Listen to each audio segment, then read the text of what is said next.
Kung ikaw ay coffee lover, para sa iyo to. Lalo na kung ikaw mahilig ka sa ganitong dark coffee. Okay? At ikaw ay gusto mong ikat, lalo na kung mahilig ka maglagay ng mga asukal, any type of sugar dyan. Ito mas gawin mo, Cubs, na nakakatulong sa iyo. Kung ikaw naghahanap ng remedy, ano kayang pwede kong idagdag dito sa gagawin kong kape na matamis pa rin ang lasa pero malaki ang benepisyo. O to, mainit na tubig yan, Cubs. Yan o. Cinnamon, Cubs. Yan idadagdag mo dyan sa kape mo.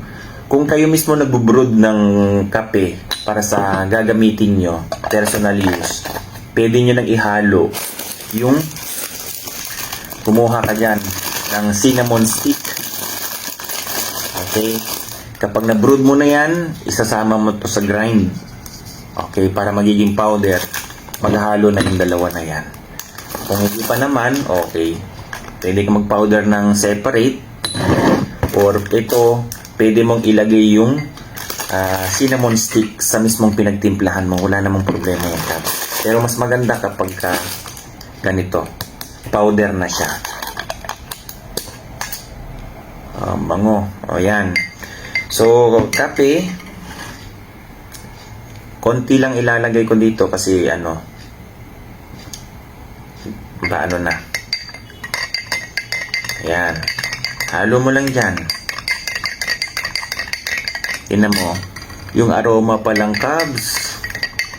Okay? Sa mga naghahanap ng substitute, ha, ang kanilang mga kape na nagbibigay lasa ng tamis pa din, Cubs. Ganito na lang gawin niyo. Alam niyo ba ang dark coffee, kabayan? Black po, ha, kagaya ko, itim. Alam mo ba ang dark coffee? Ano bang pinakamataas na content nito? Okay, walang halo po lahat, ha, ganito.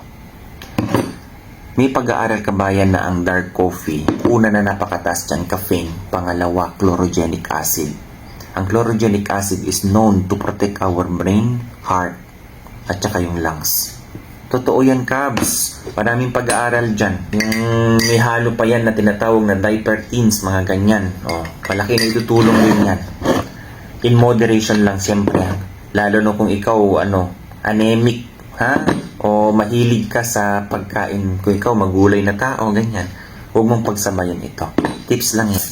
So, ano ba yung mga potential benefits ng cinnamon kapag hinalo mo sa dark coffee?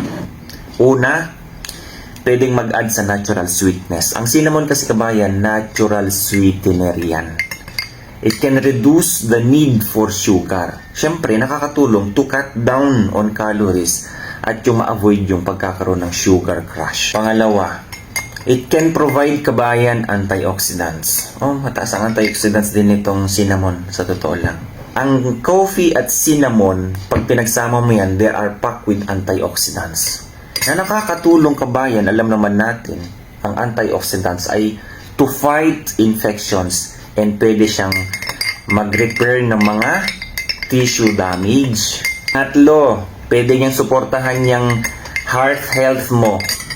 Cinnamon kasi ay nakakatulong to lower yung LDL or bad cholesterol and even yung total cholesterol and triglycerides while increasing the good cholesterol. Di ba maganda? At syempre, kabayan, sa mga matataas ang blood glucose, kaya nga kinakat down nilang paggamit ng asukal na highly processed. So, ito, remedy para ma-incorporate mo dyan at makakatulong sa inyong blood sugar management. Pwede niyang i-improve, kabayan, yung insulin sensitivity.